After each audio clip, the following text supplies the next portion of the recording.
在血天大陆陷入灭顶之灾，大成修士接连陨落之际，韩立早已带着同伴悄然远走。本以为是远离纷争，却在深海之中偶遇惊天大战。咱们书接上回，7日后，隐秘沙漠深处，一名面具男子负手立于沙丘之巅，冷眸投向天际。沙丘之下早已被施法掏空，数万血道精锐弟子肃立其间，鸦雀无声。弟子阵中，一座笼罩小半沙漠的超级法阵已然明印完成，内嵌数千颗极品灵石，数名手捧阵盘的特殊弟子静坐于各阵眼旁。而高空万里乌云深处，另一座超级光阵亦已就绪，被玄妙无形禁制遮蔽的严丝合缝。阵内10几名血天大成修士正静待时机。时间缓缓流逝，沙漠中唯有热风卷过，四周毫无异常。光阵内，一名红发大汉终是按捺不住，向身旁胖老者传音询问，担忧那被追杀之人中途退缩，毕竟为防惊动凶魔，他们并未另行派人暗中监视。胖老者传音安抚，称既设下圈套，便有十足把握。据调查，凶魔对那两人追杀已久，未有放手之意，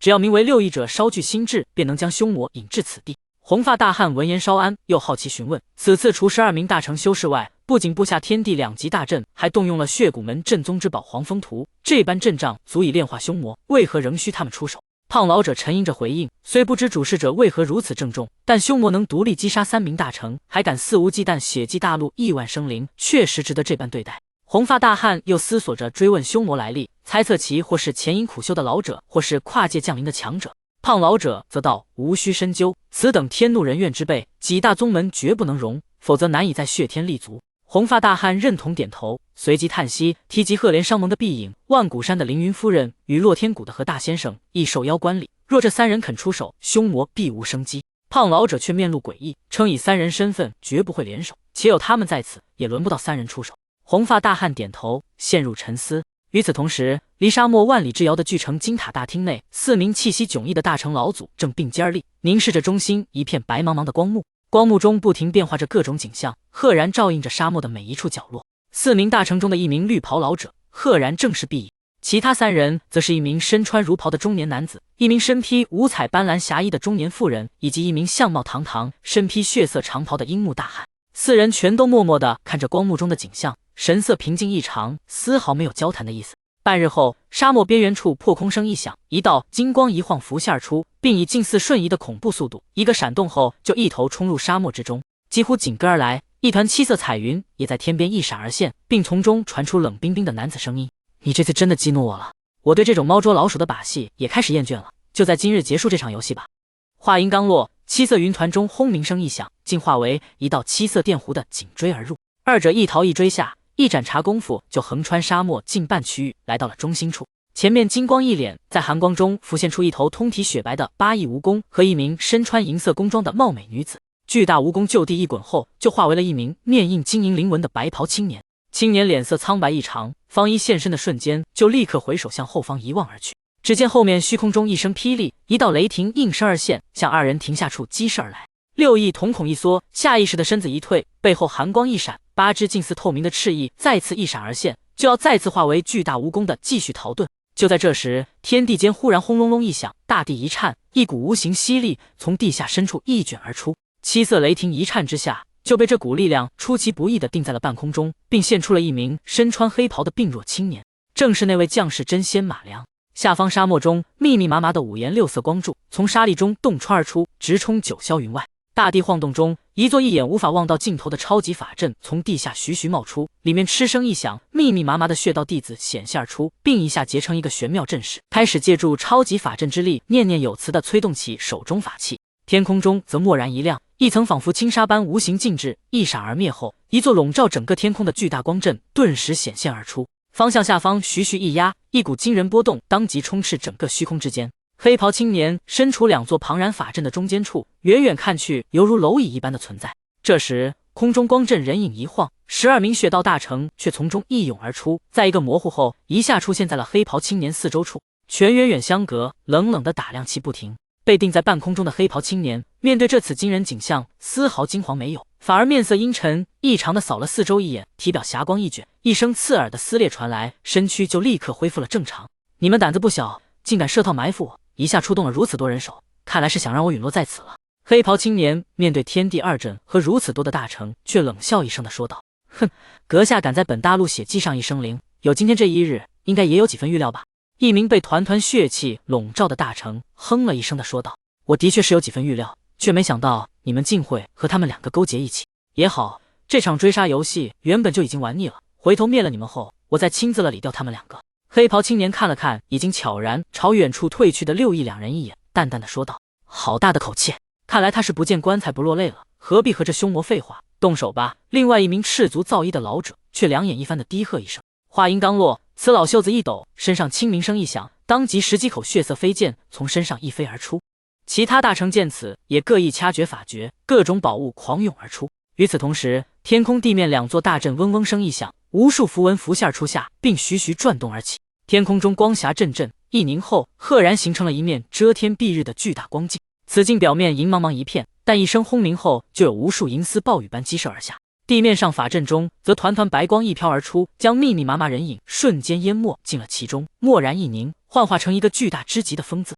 风字方一成形，黑袍青年只觉四周虚空一动，一股股法则波动以其为中心的一卷而来。黑袍青年面对此等情形，却嘴角一翘的笑了起来。下一刻，一股恐怖之极的气息从其身上爆发而出，同时体表一根根紫金锁链骤然间浮现而出，猛然一闪，全都放出刺目之极的亮光。整个沙漠中心处一暗，天地元气全都漏斗般的往某一点处疯狂涌去。沙漠边缘处，不知何时在半空中多出了一名面具男子，正是血骨门的太上长老萧明。他原本双手倒背的站在半空中，但当一股毁天灭地般的气息从极远处爆发而出后，脸色顿时一变。天地大震，竟然也无法限制住此人，看来不动用那件宝物还真是不行。萧明用神念一感应远处的爆裂波动，有些凝重的喃喃两声。话音刚落的瞬间，他一张口喷出一个黄蒙蒙的卷轴来，此卷轴在其身前滴溜溜一转，垂直的徐徐一展而开，显露出一幅沙漠地形图。此图上沙漠形状赫然和眼前的沙漠一般无二。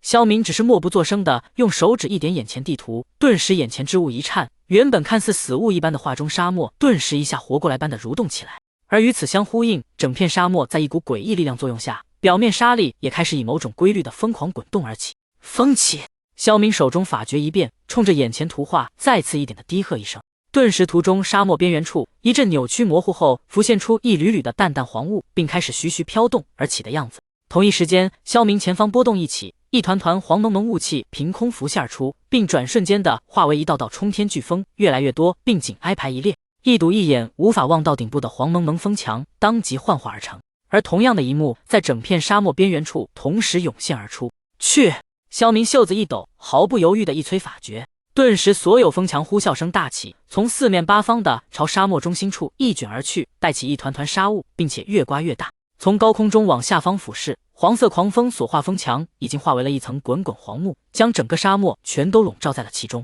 萧明在远处盘膝坐下，双目徐徐一闭，手中掐诀不放，开始默默地催动眼前卷轴。金色高塔中，光幕中景象也全都化为了黄风沙风，再也看不清沙漠中的任何情形。身披五色霞衣的妇人见状皱起眉头，开口向玉兄提及，萧明道友动用的应是血骨门正宗之宝黄风图。他称久闻此宝在灵界玄天之宝中亦有名次，如今施展之下竟能遮蔽观天境，果然名不虚传。只是这般早早动用，未免显得萧明太过小心。身披血袍的樱木大汉应声解释，萧明手中却是黄风图，此宝平日供奉于血骨门祖师堂，唯有遇强敌时，才由诸位长老一同请出，交与专人御敌。他补充道，此宝实则早已布置妥当，凶魔所处的沙漠便是图中幻境，此刻不过是正式激发而已。至于萧明的谨慎，他反倒觉得是稳妥之举，毕竟那凶魔神通非凡，如今被天地二阵与黄风图合力困住，方能真正万无一失。说罢，他转向碧影询问意见，见对方神色不佳，便随口问及是否有心事。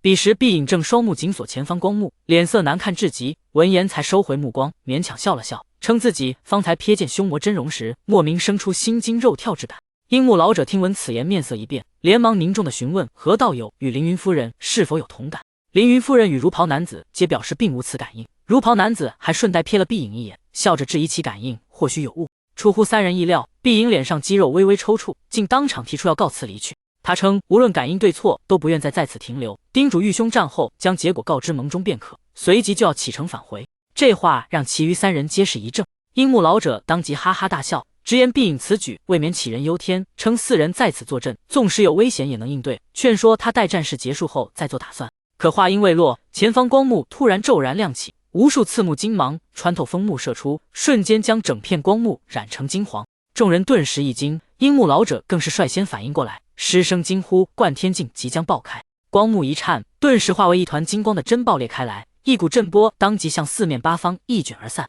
4名大臣或袖子一抖，或身前霞光一闪，就将冲到身前的震波一驱而散。但他们望着光幕爆裂地方，那里赫然只剩下一面残破不全的古镜，脸色均都变得不好看起来。怎么回事？观天镜竟然会爆裂开来？玉兄，此宝是你祭炼过的，应该很清楚其中的缘由吧？凌云夫人神色变了几下后问道。能影响到让观天镜隔空爆裂而开，看来那边真的出大问题了。樱木老者盯着残破的古镜，脸上阴晴不定，却有几分答非所问的回道：此宝是他花费不少代价才弄到手的，可以相隔亿万里外直接观察到另一地方情形，算是一件极其实用的异宝。没想到竟在今天这般轻易的被毁掉了，心中自然十分痛惜。从观天镜被毁前的景象看，像是黄风图中有一股远超出其承受之上的威能宣泄而出，才造成此种情形的。难道碧影道有预感，竟是真的不成？何大先生则眉头一皱起来。黄风图可是玄天之宝，外加还有天地二阵，12大成相辅，竟然还无法控制那边情形。那凶魔到底施展了何种神通，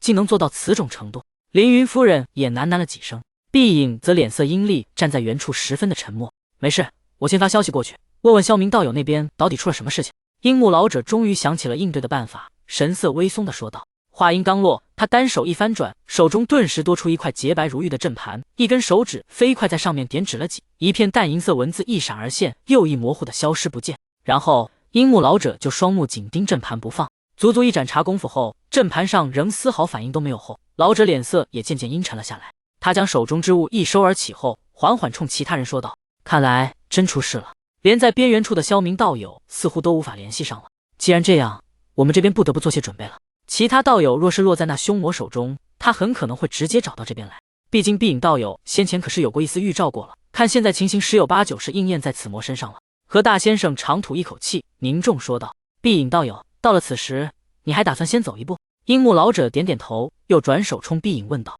我不打算走了，我也想明白了，要是这凶魔真是我命中结束，就算能躲得了一时，也躲不了一时，只有将此劫迎头破掉，才能有一线生机的。碧影目中寒光一闪，终于下定了决心。好，虽然此地只有我们4名大成，但是城中还有10万弟子和镇城大阵可以供我们驱使的，未必没有一战之力。那凶魔经过先前一战，想必也不可能安然无恙的。樱木老者也是果断异常之人，当即也一拍手说道：何大先生和凌云夫人也知道此刻绝不是抽身之时，否则很可能反被盯上的强敌个个击破掉，自然也不会有其他意见。当然，支撑4人未曾躲避的缘由，还是对自己实力的自信。虽然同为大成，他们4个人实力之强，可远不是前边12名大成可比的。4人联手下，自问也能轻易的将这12名大成灭杀数遍去。于是，碧影等人纷纷离开了大厅，开始招呼弟子手下等一干人忙碌了起来。同一时间，原本沙漠处，此刻彻底化为金色火焰的世界。一座座1000余丈高的金色火山从下方拔地而起，将巨大法阵撕裂的粉碎，并且不时喷吐着金色的火云。在火山脚下，隐约可见一具具残缺不全的焦黑骸骨。高空中光阵所化巨镜，此刻却被一层深蓝色寒冰封印在其中，仿若死物般的，根本无法动弹一下。在众多金色火山中心处，一个1000丈高的金色巨人正屹立在天地之间。巨人通体遍布金色鳞纹，从容颜上看，和先前的黑袍青年一般无二，只是一对眼珠一边冒着滚滚金焰，一边则散发淡蓝色寒气。巨人一只高高举起大手，赫然抓着一个血红色的巨大蟾蜍。此蟾蜍半边身躯都已被撕裂而开，浑身气息衰弱之极，一副奄奄一息样子。而巨人正用另一只大手按在血蟾残缺头颅上，丝丝金霞从中飞冒而出，似乎在搜索着什么。片刻功夫后，金色巨人忽然哼了一声，倒也算有些本事，竟能锁住大半元神不让我侵入，但搜查到的这一部分也已经足够了。很好，血道宗门、赫连商盟这些谢天最强大的修炼者都已经聚集一起了，正好一网打尽，也省得我以后再麻烦了。话音刚落，金色巨人上空一声霹雳，四周虚空中紫金色电弧一现，化为无数紫金锁链的向庞大身躯一缠而去，并一闪即逝的没入其体内，不见了踪影。金色巨人一声闷哼，大手一松，血蝉一下被金焰包裹的化为了灰烬，接着其身躯飞快缩小，顷刻间就恢复成了原来的黑袍青年模样。噗噗2声，黑袍青年张口喷出了2团金色血液来，脸色一下变得越发苍白，其眉头微微一皱。这时下方的金色火山则一下幻影般也都消失不见。黑袍青年单手向头顶一拍，从天灵盖中一下飞出一道金色符箓，一个闪动后落在其手中，全力变身，释放一次灵域，果然大感吃不消。幸亏先前血迹已经大有收获，再加上有这枚祖师亲赐的精品替身仙符，否则光是界面之力，恐怕在一变身的瞬间就将我直接压爆开来。此符还够在变身施展灵域2次，足以将这些蝼蚁全都扫荡一空了。嘿嘿，有了这些人的下场在先，想来整个灵界没有谁再敢出手阻挡我大计了吧？不过那2个蝼蚁倒是跑得快，我在变身时竟然就先一步的逃之夭夭掉了。但有我种下的真魂种子在他们身上，又怎可能真跑出我的手掌去？黑袍青年把玩了手中金符一会儿，面带一丝厉色的想到。半日后，碧影等人所在的巨城当即爆发出一场持续接近1日1夜的旷世大战。大战余波几乎将以此为中心，数万里内一切全都化为了灰烬。再过数日后，一个震惊整个血天大陆的消息传了出来：以血骨门为首的几大宗门的大成强者，竟然尽数在灭魔之战中陨落而亡。只逃出了万古山的那位凌云夫人，但也身负重伤，几乎险些被硬生生打落出了大成境界。而这位大成中的强者一逃回老巢万古山，立刻将所有禁制大阵打开，并宣布封山万年，再不过问大陆上发生的任何事情。一时间，整个血天大陆人心惶惶，其他超级势力以及剩下的大城中强者也均都一时间沉寂下来。而不久后，一个中等国家连同附近数个小宗门被血祭的消息又一传而出，但这一切韩立却丝毫不知了，因为此时的他早已通过传送阵到了离血天大陆颇远的一座岛屿上，并带着朱果和花石老祖乘坐墨灵圣舟飞离岛屿，一下深入茫茫大海中。海中强大海兽之多，远非陆地上荒兽可比。一些强大海兽神通之大，甚至连大城中强者碰见都要退避3尺。不过以墨灵圣舟中装载的强大傀儡之多，一般海兽碰到多半是有来无回，偶尔碰到1-2头异常强大的海中存在，在韩立亲自一展现神通后，也纷纷被惊退而走。半年时间一闪而过，巨舟竟一路安然无事的，不知深入大海有多远了。不过这一日，当巨舟乘风破浪的在低空处激射而行时候，前方一阵惊天动地的爆裂声传出，一阵剧烈波动滚滚而来。正站在船首指挥傀儡驾驭巨舟前行的花石老祖，一感应这些波动的强度后，当即脸色一变，立刻化为一道金红的向船舱中激射而去。片刻功夫后，韩立带着朱果和花石老祖不慌不忙地从中走了出来。有大成7强者在前面争斗，这波动强度的确是大成以上打斗产生的。将圣舟飞过去，看看是什么存在在前面争斗。韩立双目微眯地看了远方海面一眼后，不加思索吩咐一声。花石老祖答应一声后，当即一催那些驾驭飞舟的傀儡，顿时墨灵圣舟一颤，方向一偏后，顿速一下提升数倍的向前激射而去。随着巨舟风驰电掣的前进，前方传来的爆裂声和波动越发剧烈了几分。当巨舟前方隐约出现一座不大的小岛时，终于可以看清楚岛屿上空一团团光霞闪动不定，散发出的恐怖波动几乎将附近海面凭空压低了10几丈去。而那座小岛早已残破不全，表面上一切突出的地方早已被什么东西扫荡一空，让整座岛屿看起来平整异常。韩立站在船首，双目一眯，就一眼看清楚了前方情形。那一团团爆裂光霞中，赫然有3头体型庞大狰狞的海兽正在围攻一头银蛟。一头海兽是放大100倍的巨型海马，一头海兽则是一只碧绿巨龟，最后一头却是一只仿佛小山般的深蓝色章鱼。3头海兽浑身气息狂暴异常，或口喷一团团雷火，或用坚硬身躯横冲直撞，或挥动触手疯狂舞动，围着那条银色蛟龙猛攻不已。3头实力几乎接近一般大成的强大海兽，身上早已遍体鳞伤。绿龟身上甲壳上有数处碎裂而开，冒着咕咕的绿血。巨大章鱼则身上焦黑一片，并且数条触手不翼而飞。只有海马看似身躯完好无损，半边身子却被一枚金灿灿圆环锁住，让其进退之间隐约比其他2头海兽呆滞了一些。被3兽围攻的银蛟却是更加的凄惨，不但尾巴和一只前爪不见了踪影，浑身银鳞更是脱落掉了10之8九，2只眼珠则不知为何缘故向外喷血不已。但即使如此，此蛟飞舞盘旋之间，四周虚空仍然银霞狂闪，从中发出惊人的轰鸣声，并勉强抵挡着3头巨兽的狂攻。韩立目光一闪，一下落在了银蛟腹部某个位置处，在那里赫然有一头紫色小兽卷缩一团，2只爪子死死抓住银蛟腹部某块银鳞不放，但是身躯动也不动一下，一副死活不知的样子。韩立一看到紫色小兽的瞬间，瞳孔微微一缩，竟有一种熟悉异常的感觉，不禁有几分沉吟起来。以墨灵圣舟的庞大体积，外加这般丝毫掩饰没有的激射而来，自然不可能瞒过3头海兽和那条银蛟的耳目。但偏偏此刻，4者正争斗在生死一线的关键时候，明知道有外人闯来，偏偏欲罢不能，反而腥风一起，争斗变得更加凶险几分。那银蛟以一敌三，纵然所放银光玄妙异常，但也明显大处下风，情形万分危险起来。眼看巨舟几个闪动，就要一头扎进此战团中的时候，韩立才淡淡的说了声住手。韩立声音并不算大，但是方一传入前方四兽耳中，却仿佛晴空霹雳一般。四兽身躯一颤，竟不约而同的身上神通一收，分别向后的跌呛退开。三头海兽眼看就要得手，却被人打断，自然大怒之极，不约而同的向韩立这边狠狠一蹬而开。同时，三股恐怖气息一凝，仿佛三座巨山般往巨舟这边一压而来。